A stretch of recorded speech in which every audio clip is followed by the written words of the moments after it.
Bonjour à tous, c'est Paul Dam pour vous présenter aujourd'hui un petit sujet et ses réponses d'immunologie. Donc, il y a immunologie, mais il y a aussi virologie, d'après ce que j'ai compris, HIV, etc.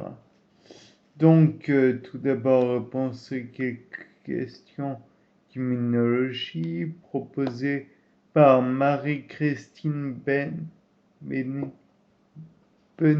je ne sais pas comment ça se prononce. Donc, excusez-moi, madame.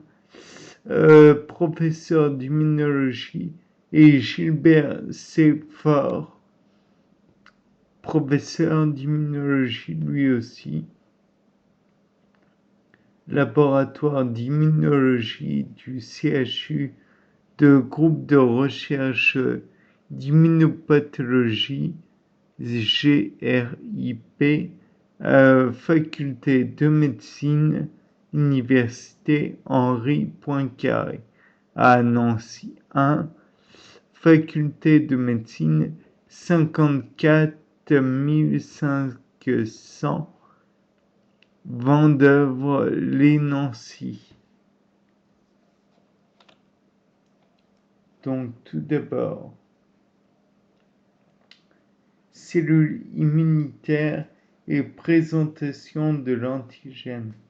Le macrophage, cellule présentatrice d'antigène, peut-il être détruit par un lymphocyte T cytotoxique capable de reconnaître le soi modifié? Existe-t-il des mécanismes empêchant cette lise assez surprenante?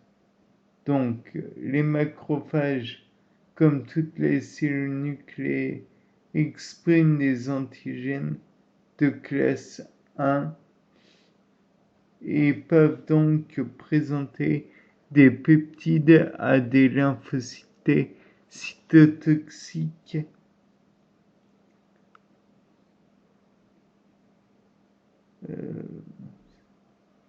Ils peuvent aussi être reconnus par des cellules NK neutrocaires.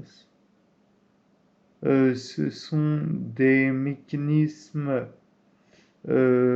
importants pour pouvoir éliminer des cellules malades, mais dans la majorité des cas, les macrophages sont des cellules saines qui phagocytent tranquillement et présentent les peptides d'origine exogène sur leur molécule de classe 2. Si un lymphocyte cytotoxique ou une cellule NK prennent pour cible un macrophage, les granzymes qu'ils administrent, les enzymes, initient l'apoptose. On peut imaginer que les mécanismes d'inhibition de l'apoptose peuvent éventuellement prévenir la mort de la cellule, mais cela implique la mise en jeu de signaux moléculaires accessoires. Lymphocyte T suppresseur. Je cherche des renseignements sur des gentilles bébêtes que sont les lymphocytes T suppresseurs. Leur fonction en particulier. On a longtemps considéré comme tabou dans le milieu immunologique la mention de cellules suppressives. Après les travaux des années 70 ont été stoppés. Donc les travaux des années 70 ont été stoppés, notamment suite au décès d'un des leaders du domaine. La découverte plus récente des phénomènes de tolérance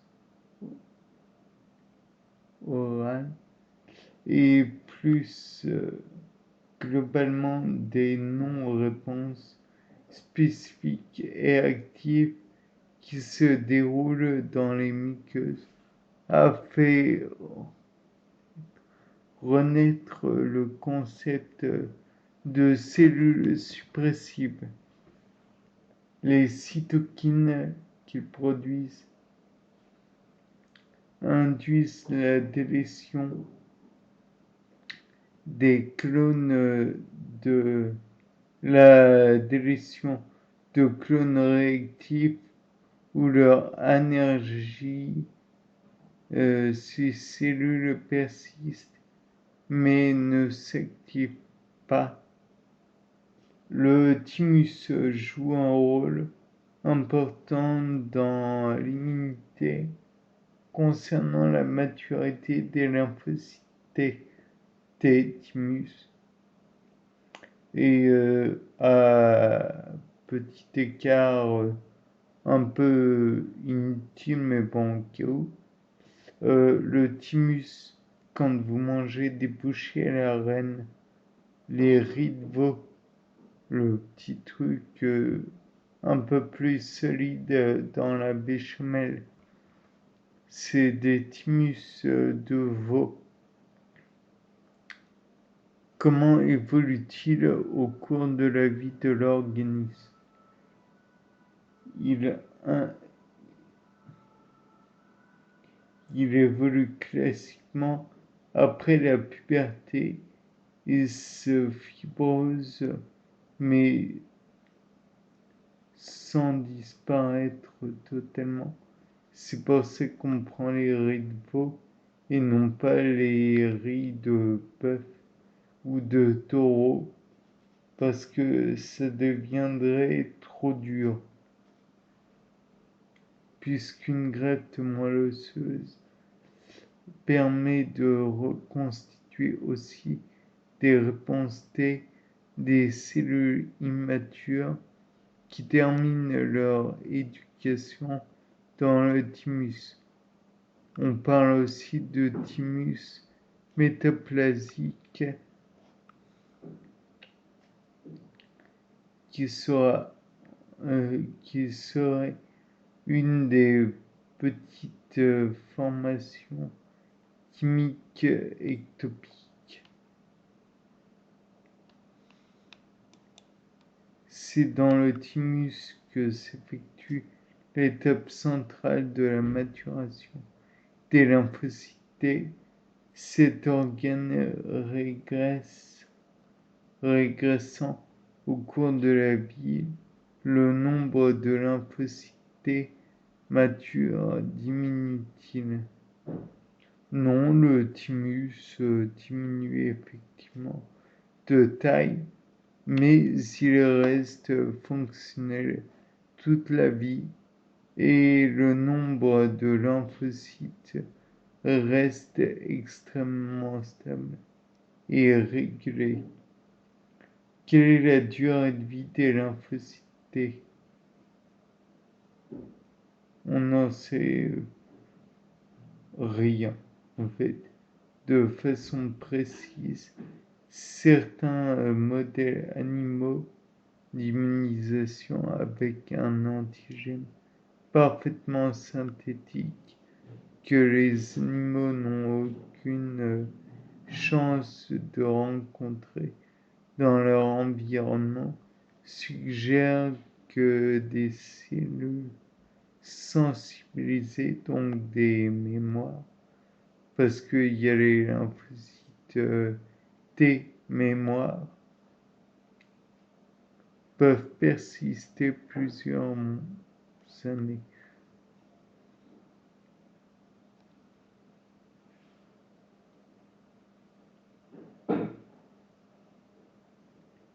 J'aimerais avoir des renseignements précis à propos des peptides du soi ou du non-soi. Ce sont des séquences de combien d'acides aminés? 7 à 9 dans le sillon présentoir des molécules CMH de classe I jusqu'à une vingtaine pour les classes 2. Le nombre est-il constant? Non, il dépend des enzymes qui ont découpé les molécules. Et pour les classes 1, de ce qu'ont laissé passer les transporteurs de peptides étape 1 et étape 2 qui régulent l'entrée des molécules du cytosol dans le réticulum endoplasmique. De plus, la séquence du peptide est importante pour la sélection de ceux qui ont le plus d'affinité pour le sillon présentoir d'une molécule donnée et les peptides immunodominants d'une protéine peuvent aussi être différents d'un individu à l'autre.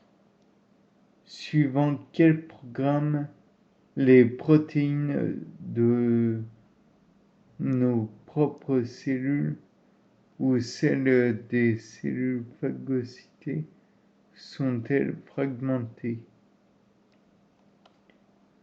Il n'y a pas à proprement parler de programme.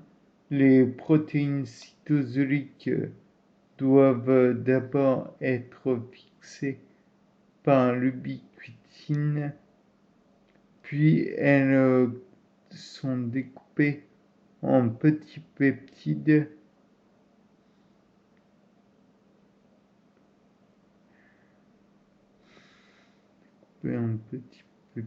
dans le protéasome qui traite n'importe quelle protéine liée à l'ubiquitine. Pour les protéines phagocytées, tout dépend de la richesse de la cellule phagocytaire en enzymes. Les LT8 peuvent-ils être induits directement par une cellule infectée par un virus? Exemple du schéma de synthèse Bardas, on doit en passer par une CPA. Exemple du schéma synthèse de Nathan. Si oui, en est-il de même pour un LT4,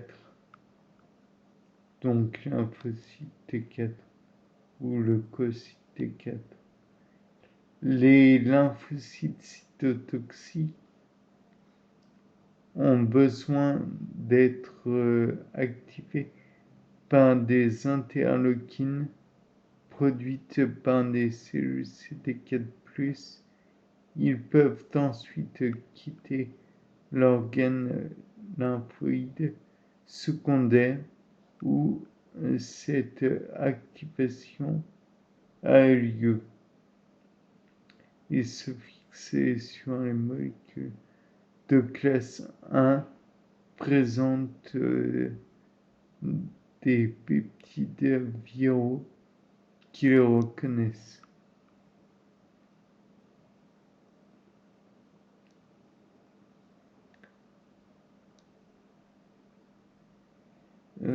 Ensuite, un gentil macrophage présente un peptide étranger sur son CMH1 à un futur méchant LT8.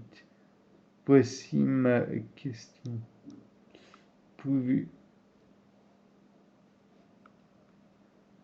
Pouvez-vous me confirmer que ce type de présentation n'est pas franchement classique et que cette situation aboutira à la lise à plus ou moins long terme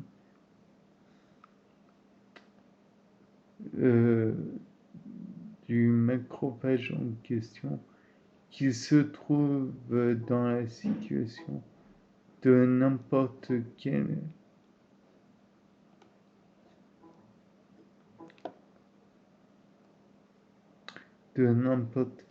cellule infectée.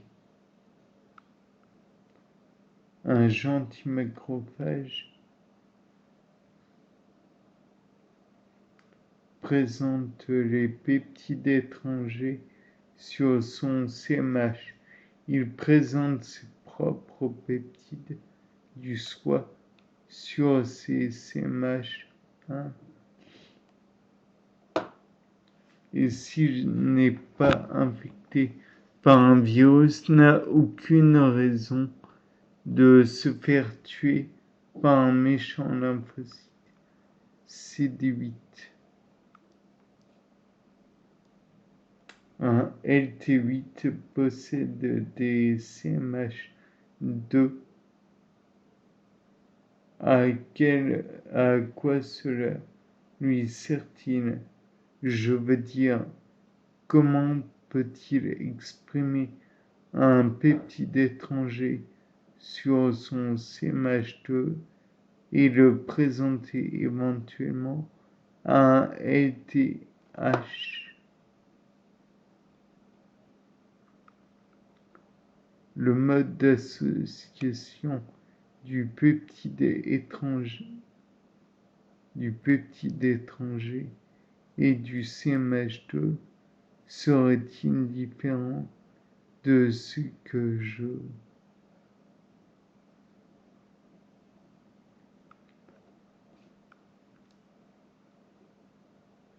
connais dans le cas d'un macrophage ou d'un LB par exemple? Serait-il capable d'internaliser le peptide étranger si cette situation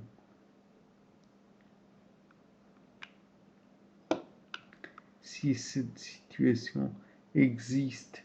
Le LT8 peut-il présenter l'antigène sur son CMH2 directement au TCR du LT4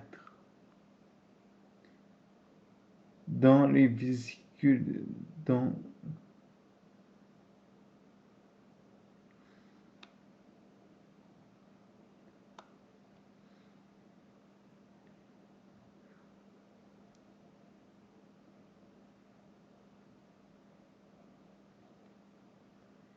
les lymphocytes activés et uniquement eux expriment un peu de CMH2.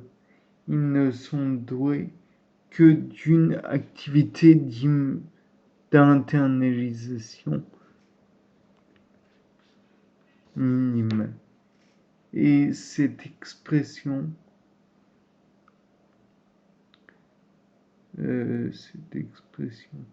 ne leur sert à rien. Il peut s'agir du mécanisme universel de dérégulation de l'expression des CMH2 sous l'influence de l'interféron gamma, comme sur les cellules épithéliales ou endothéliales. Au fait, à quel niveau cette association peptide étranger CMH2 se fait-elle précisément pour un macrophage ou un LB, donc lymphocyte qui acquis ces marqueurs, dans la moelle rouge des os, réticulement endoplasmique granuleux ou Golgi. Enfin, les cellules dendritiques sont des CPA pour les LT4, mais aussi pour les LT8. Non. En ce cas, que se passe-t-il pour les cellules une fois qu'elles se retrouvent au contact de LT8 différencié cytotoxique? Donc, même réponse que pour la première question. La cellule dendritique présente des peptides du soi sur ses CMH1, donc ne sera la cible des lymphocytes CD8 que si ces peptides sont anormaux.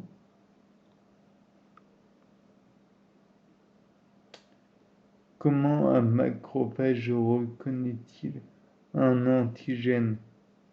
Je connais les récepteurs B des lymphocytes B, les récepteurs T des LT, mais rien sur les macrophages.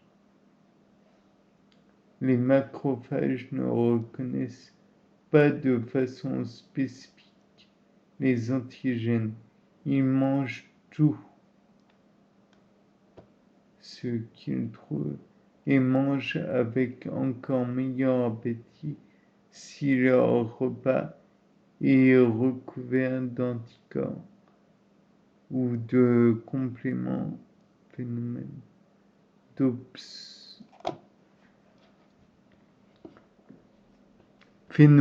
d'opsonisation. Il possède en effet des récepteurs pour le faire, pour le faire.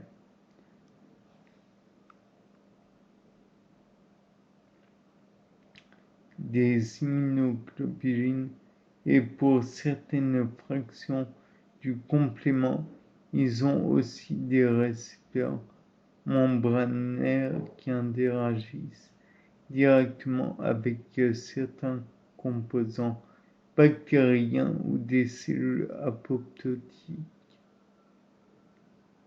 Tous ces récepteurs facilitent la phagocytose. Comment, lors de la réaction immunitaire non spécifique, le macrophage distingue-t-il le non-soi du soi, puisqu'il phagocyte un peu tout ce qui traîne, Pourquoi ne phagocyte-t-il pas nos propres globules rouges, plaquettes, cellules, etc.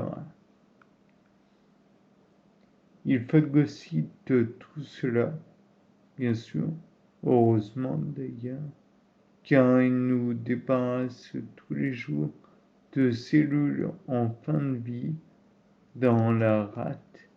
Ils ne sont par contre pas capables de se fixer aux cellules humaines vivantes qui se protègent notamment contre le complément.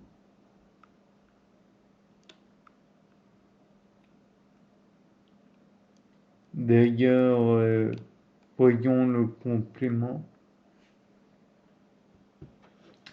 Le complément peut-il détruire le soi modifié?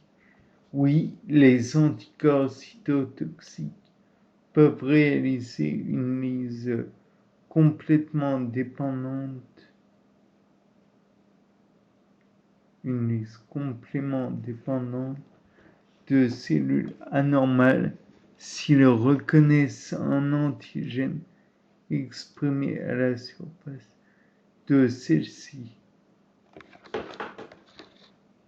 Ces phénomènes existent dans le cadre de la cytotoxicité de cellules tumorales, par exemple. Ils peuvent aussi survenir vis-à-vis d'antigènes de soi exprimés à la surface de cellules comme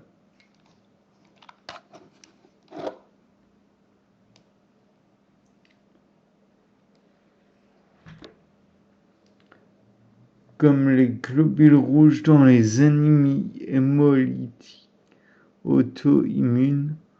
Donc, auto-immune, je rappelle, c'est l'immunité dirigée contre soi. Le corps se saborde lui-même.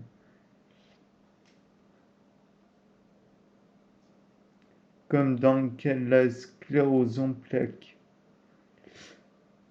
Peuvent aussi se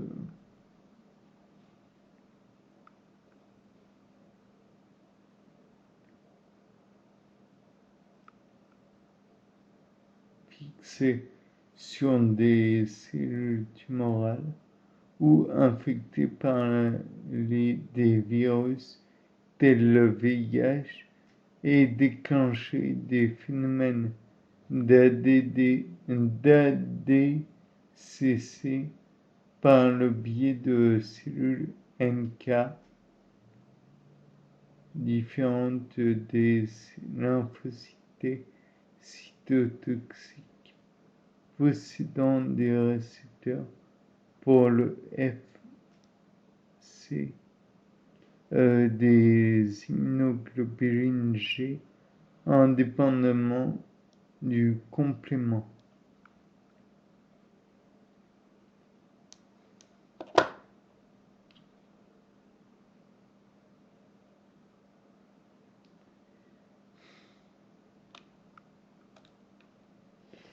Rejet de greffe, double reconnaissance, HLA, Henrietta Lacks, avoir comment dire, l'histoire de Henrietta Lacks, c'est intéressant. Problème concernant l'intervention des NT cytotoxiques dans les rejets de greffe, en particulier lors des séquelles des xénogreffes. Programme de terminal S. Si l'on admet la théorie de la délétion clonale qui s'effectue dans le thymus pour les LT et qui stipule que lors d'une première phase de sélection clonale, tous les LT incapables de reconnaître le CMH de l'organisme dont ils sont issus sont éliminés. Comment les LT cytotoxiques immunocompétents peuvent-ils reconnaître le CMH présenté par les cellules appartenant au greffon, la double reconnaissance étant indispensable. Donc, c'est la réponse. C'est effectivement une question qu'on nous pose fréquemment, car il est difficile de comprendre le rejet de greffe quand on essaie de le replacer dans les mécanismes immunologiques. C'est en partie d'ailleurs pour ça que l'on fait un traitement immunosuppresseur, souvent lorsque l'on a une greffe d'organes ou de quelque chose comme tel, pour éviter le rejet du greffon. Voici une réponse que j'avais envoyée à un de vos collègues il y a quelques semaines. Il y a beaucoup de littérature sur ce sujet des greffes. C'est assez clair dans le livre de Janice Kirby, Immunology. Plusieurs mécanismes peuvent intervenir. Les lymphocytes du receveur reconnaissant très bien son propre sémage avec une forte affinité ont été détruits dans le thymus, mais ceux qui reconnaissent très bien avec une forte affinité d'autres sémages et donc moderne avec une faible affinité, le sémage du soi n'ont pas été délétés. Et donc surtout normal. D'autre part, il peut y avoir une présentation de peptides issus des cellules du receveur, ensuite reconnus dans les cellules de classe 1 du greffon avec suffisamment de similitudes entre différentes molécules du sémage pour une reconnaissance. Il y a aussi la possibilité d'une sensibilisation du receveur par ses propres cellules présentatrices d'antigènes, cellules dendritiques ou macrophages à partir de cellules du greffon dégradées. Il faut beaucoup lire pour y voir plus clair. L'expérience classique Zankernagel, je pense que ça ne se prononce pas comme tel, mais désolé monsieur, 1974, de la restriction H2 est utilisée en TS pour amener le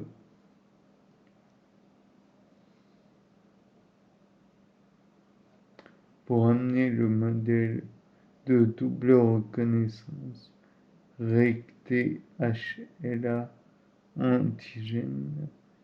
Dans cette expérience, une cellule viralement infectée de lignée génétique n'est pas lysée par un LT de lignée génétique gamma.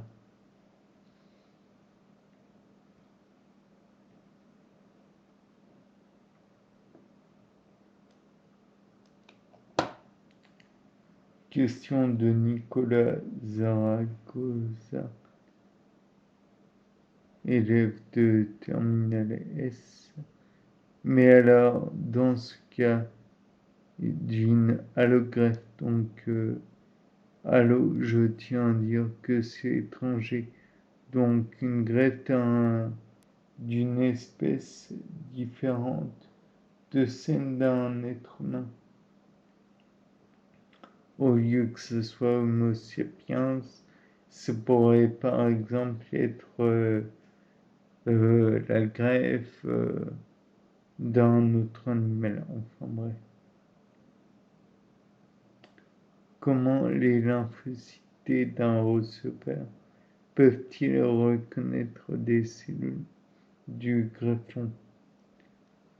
L'activation lymphocytaire secondaire à la reconnaissance d'un complexe peptide SMH et fonction de l'affinité de l'interaction qui doit être maintenu un temps suffisant pour que les lymphocytes puissent répondre. Du fait de la sélection chimique par les molécules de SMH du soi,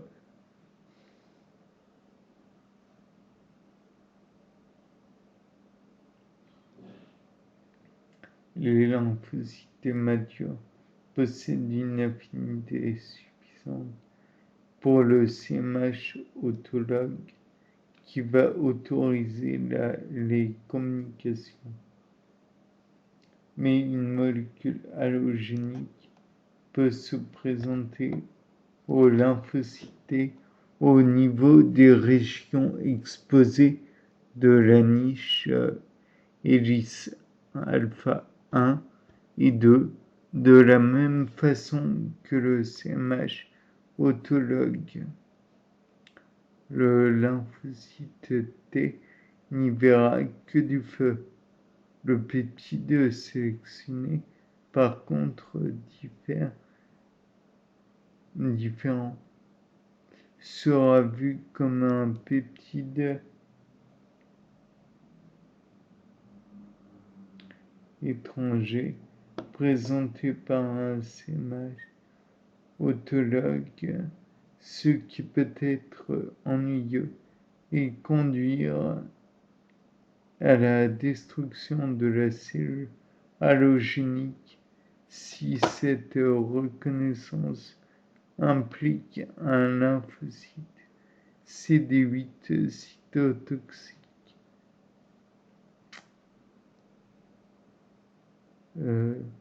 et des molécules de classe 1 présentant des peptides du soi du donneur. Enfin, s'il y a une autre hypothèse serait qu'un certain degré de variabilité des régions exposées du CMH pourrait à l'inverse renforcer les interactions avec le récepteur T et de ce fait transmettre un signal activateur. On pense que cette reconnaissance forte du CMH par le TCR est un des moyens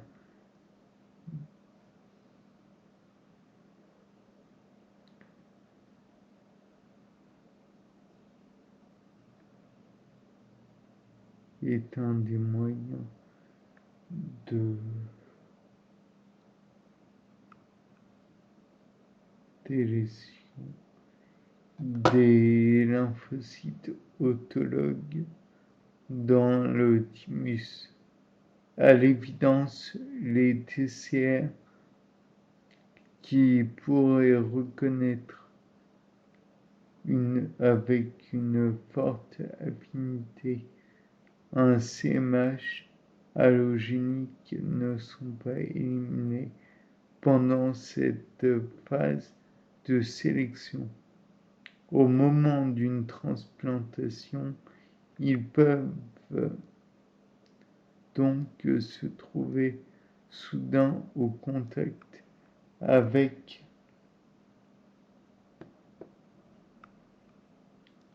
des cellules exprimant un CMH pour lequel ils sont très affinés. Enfin, s'il n'y a vraiment aucune affinité entre un lymphocyte et des molécules du CMH du donneur, il n'y a pas de reconnaissance. Ceci concerne vraisemblablement une partie du répertoire de lymphocytes circulant du receveur.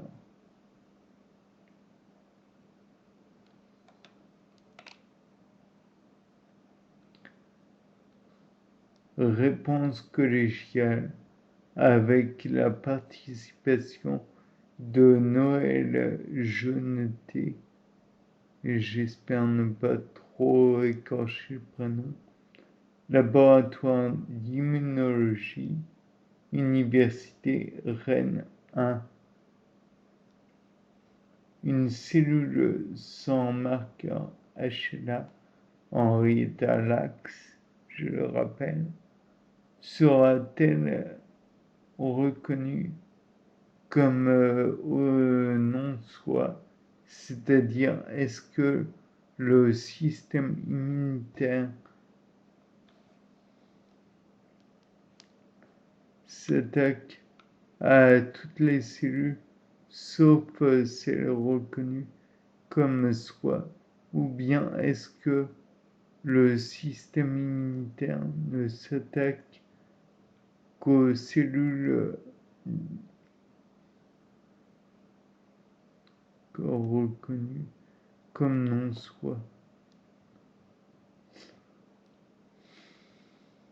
Normalement, toutes les cellules nucléées de l'organisme portent des molécules HLA de classe 1. Toutefois, une cellule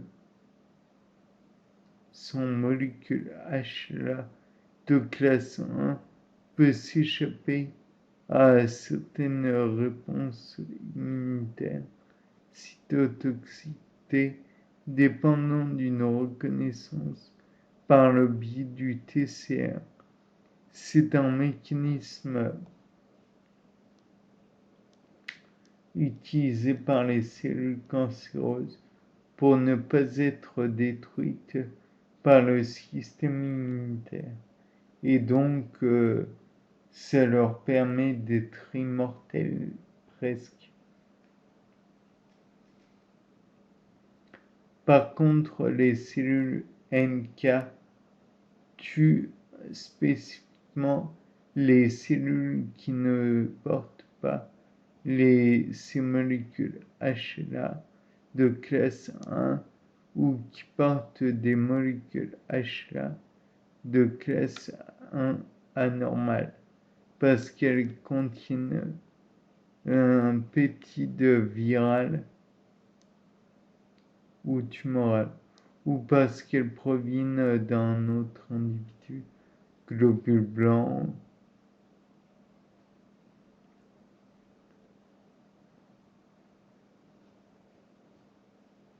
ou autre.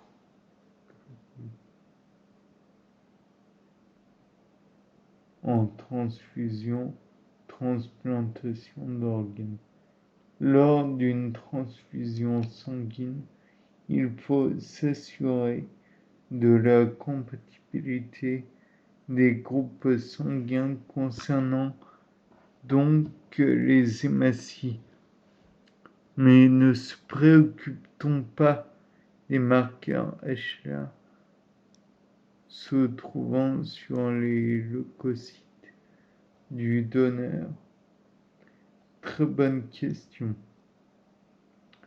L'allo-immunisation, liée à la transfusion a été mise à profit positivement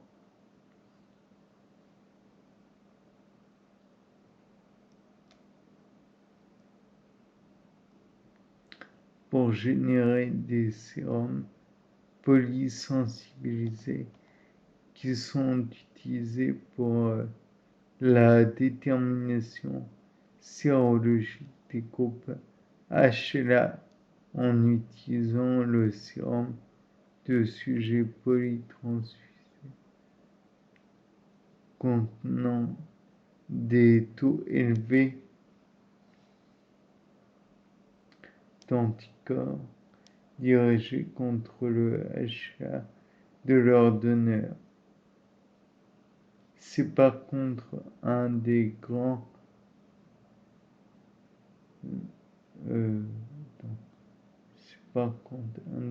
inconvénients de la transplantation d'organes, en particulier rénal, les dialysés polytransfusés pour leur anémie et les multipares présentent souvent des taux élevés d'anticorps contre diverses spécificités HLA. Ceci conduit à sélectionner soigneusement leurs donneurs potentiels en récusant ceux qui présentent des spécificités correspondant à ces anticorps.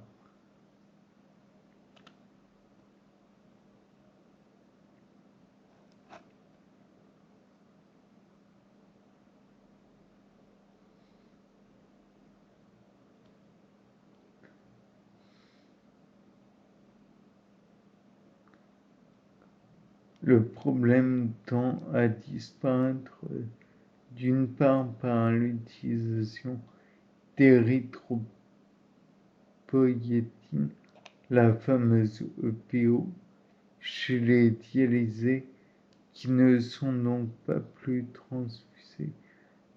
D'autre part, par le fait que les établissements de transfusion sanguine se distribuent plus maintenant que du sang déleucocyté.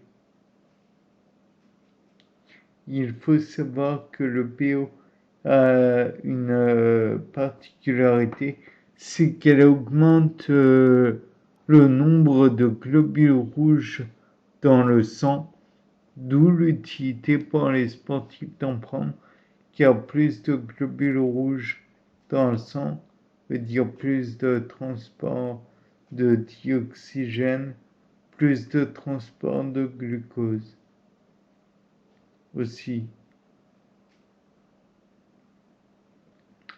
Quelqu'un pourrait-il m'expliquer comment s'effectue le rejet d'une allogreffe ou d'une xénogreffe? Plus précisément, les lymphocytes interviennent-ils et comment? En effet, comment les lymphocytes peuvent-ils intervenir, sachant que leur action n'est possible qu'après une reconnaissance du soi, double reconnaissance donc. Un lymphocyte peut-il agir sur une cellule d'un organe greffé alors que les marqueurs HLA sont différents de ceux du soi?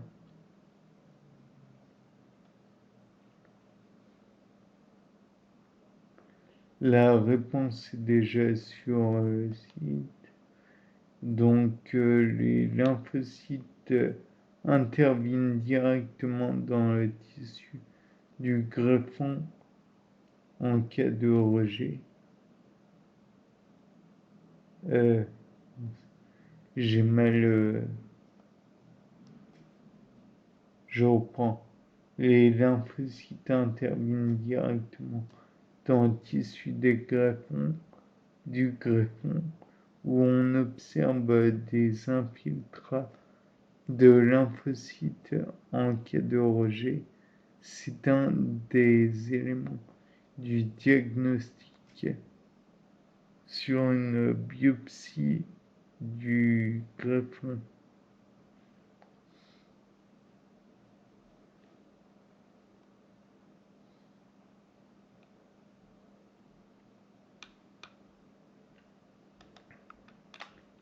VIH-Sida. Lors d'une émission de Cavada, Marche du siècle, l'invité Jean-Claude Sherman, qui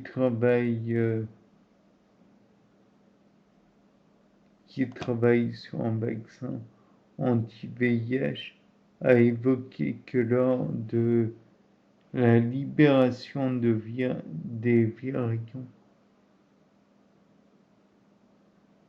hors de la cellule, qui leur a permis de se reproduire, ces derniers affichaient à leur surface des éléments empruntés, glycoprotéines sans doute, à la membrane plasmique de la cellule. Qui pourrait m'apporter plus d'infos sur ce point? Je tente de répondre à ma propre question. Le virus de type VIH est un virus enveloppe, c'est-à-dire que sa capside est entourée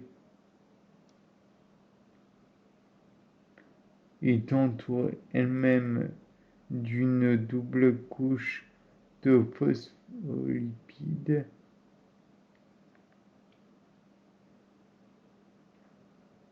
prélevés dans la membrane plasmique au moment où le virus quitte la cellule hôte et garni de glycoprotéines dont il a commandé la synthèse.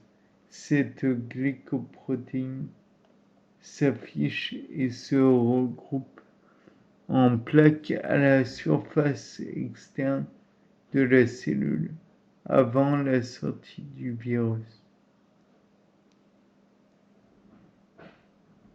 J'essaie le lire. Je pense que Jean-Claude voulait parler des molécules d'origine non virale qui accompagnent le virus lorsqu'il s'enveloppe, celles que l'hôte exprime sur ses propres cellules.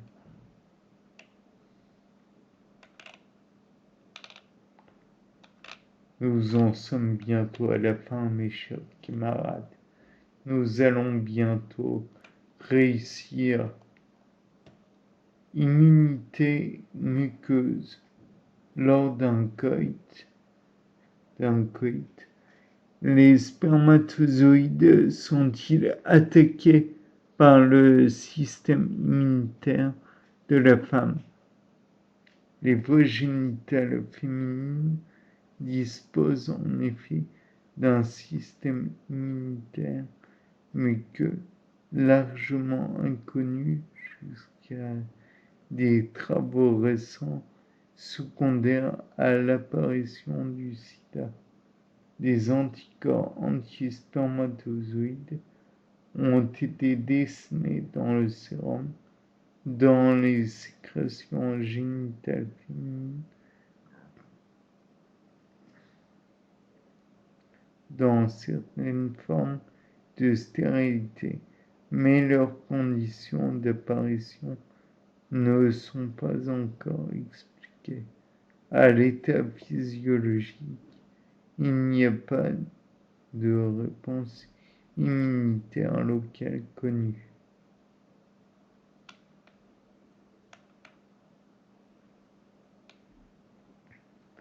Comment peut-on expliquer la tolérance de l'organisme humain vis-à-vis des bactéries de sa flore intestinale alors que celles-ci peuvent devenir pathogènes lorsqu'elles contaminent les voies urinaires ou génitales?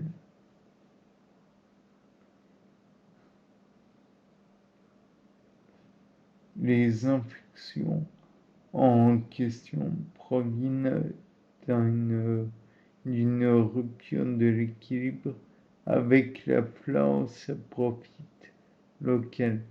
Les muqueuses développent des réponses immunitaires spécifiques, notamment immunoglobuline A sécrétoire, assurant l'équilibre avec la flore locale.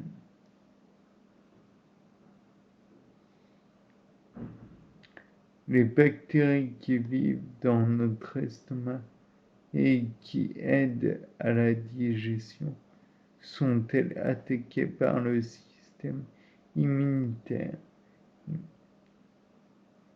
Il n'y a pas normalement de flore dans l'estomac, sauf l'Helicobacter pylori, qui d'ailleurs peut donner des ulcères, qui est un germe pathogène décrit il y a une dizaine d'années.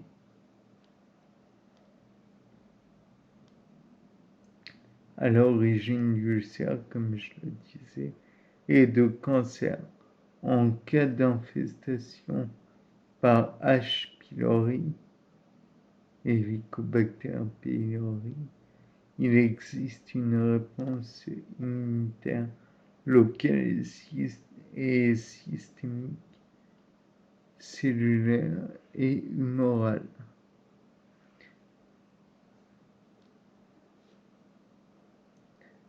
La recherche d'anticorps spécifiques est utilisée d'ailleurs sur le plan diagnostique en ce qui concerne la flore intestinale, très riche et essentiellement colique. Nous hébergeons 10 fois plus de bactéries que nous n'avons de cellules. Ça fait réfléchir. Le sujet est à peine abordé. Il semble qu'on puisse détecter une réponse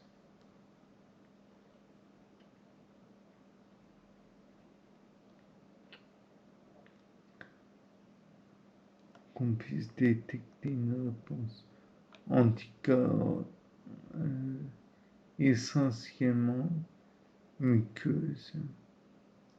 Immunoglobuline A sécrétoire, il semble en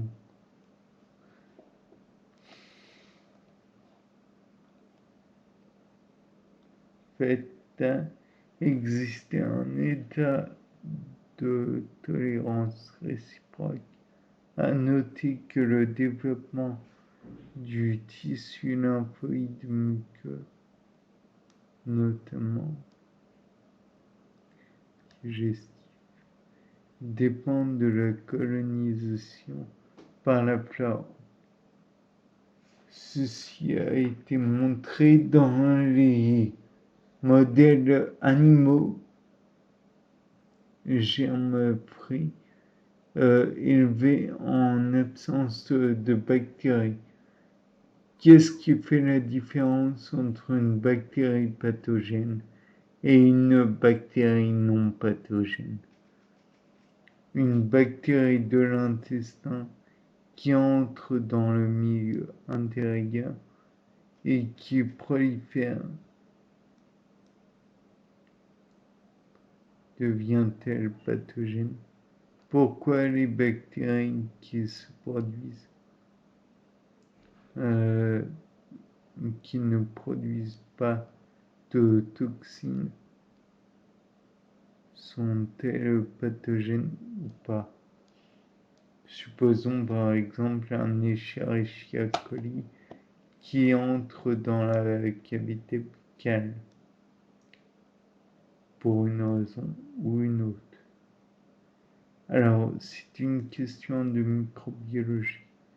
Les bactéries pathogènes disposent en général de mécanismes sournois leur permettant de faire du mal à leur hôte, altération de la perméabilité intestinale,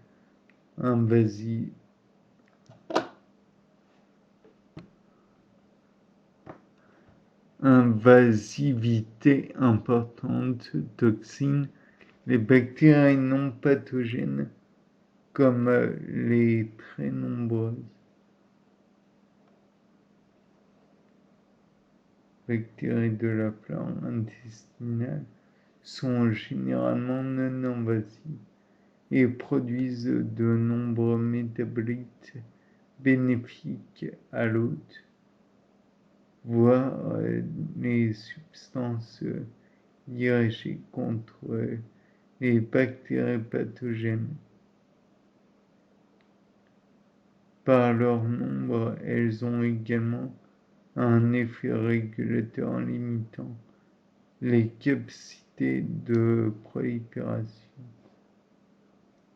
des bactéries pathogènes et facilitant leur élimination sans maladie. Par contre, si cette flore est altérée, l'équilibre peut être rompu au bénéfice des bactéries pathogènes.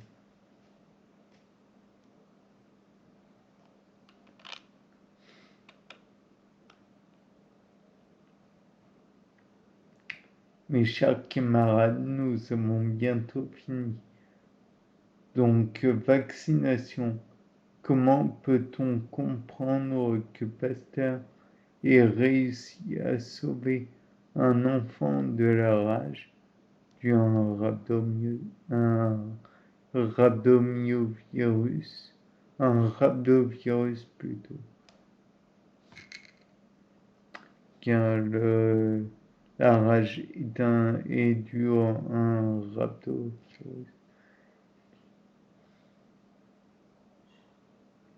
En le vaccinant, alors que la vaccination développe une réaction primaire, ce que l'organisme développe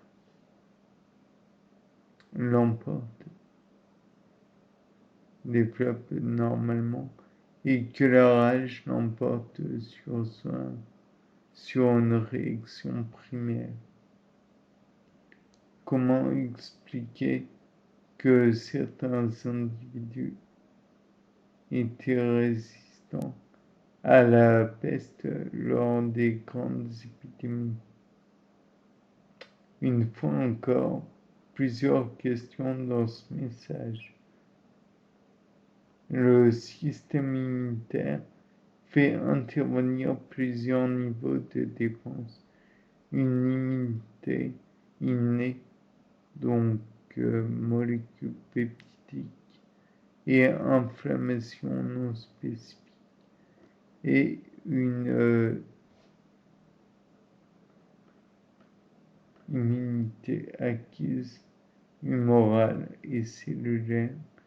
Les capacités de réponse spécifiques des individus sont très variables et dépendent de la façon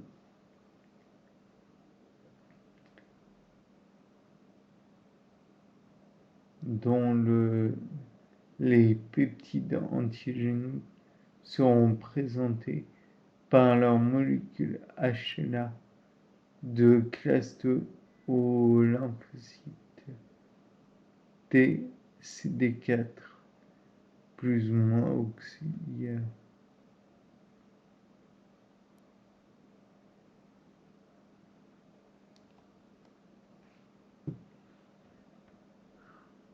Ce grand polymorphisme génétique est utilisé par les espèces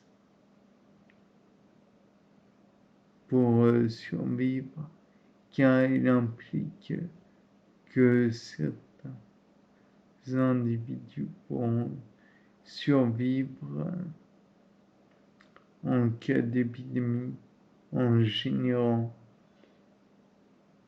une réponse immunitaire efficace, même si beaucoup d'individus disparaissent, faute de pouvoir présenter des peptides efficaces pour générer une réponse protectrice.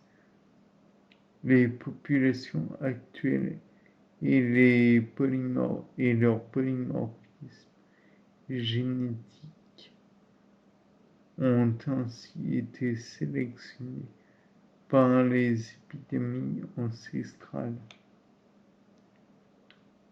Le problème de l'efficacité de la vaccination contre la rage réalisée par Pasteur demande une lecture historique d'un événement pour être trop médiatisé, peut-être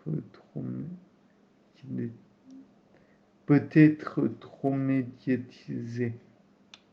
La prophylaxie actuelle d'individus non protégés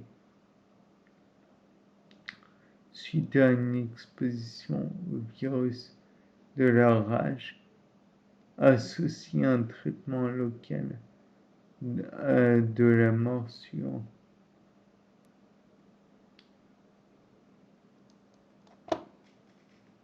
Une immunisation passive avec un sérum antirabique et une immunisation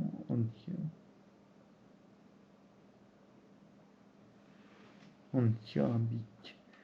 La période d'incubation de la maladie est habituellement de 20 à 60 jours, ce qui permet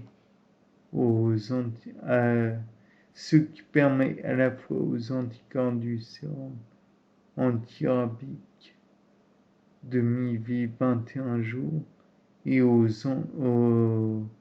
réponses immunitaires post-vaccinales dès l'apparition des immunoglobulines G 9 à 15 jours d'être efficace. Quand on fait une sérovaccination antitétanique, par exemple, on injecte une anatoxine donnant lieu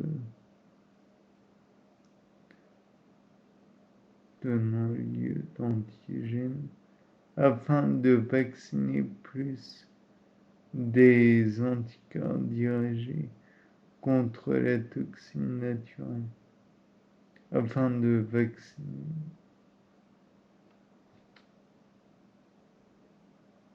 Comment se fait-il qu'antigènes et anticorps ne s'agrègent pas? On ne parle pas de survaccination, mais de vaccination tout court. Quand tout se passe bien, l'antigène disparaît rapidement dans les cellules présentatrices d'antigènes qui le phagocytent, le dégradent et en présentent des peptides aux lymphocytes T qui ensuite activent la prolifération des quelques lymphocytes B qui ont reconnu l'antigène tout seul grâce à leur immunoglobulines de membrane. Quand les anticorps sont produits quelques jours plus tard, il n'y a en principe que les antigènes. Il n'y a en principe plus d'antigènes. L'agression entre ce qui reste d'antigène ou de l'antigène qui aurait été administré de façon répétée peut induire une maladie que l'on appelle maladie sérique, car elle survient quand on s'immunise contre les immunoglobulines des antisérums.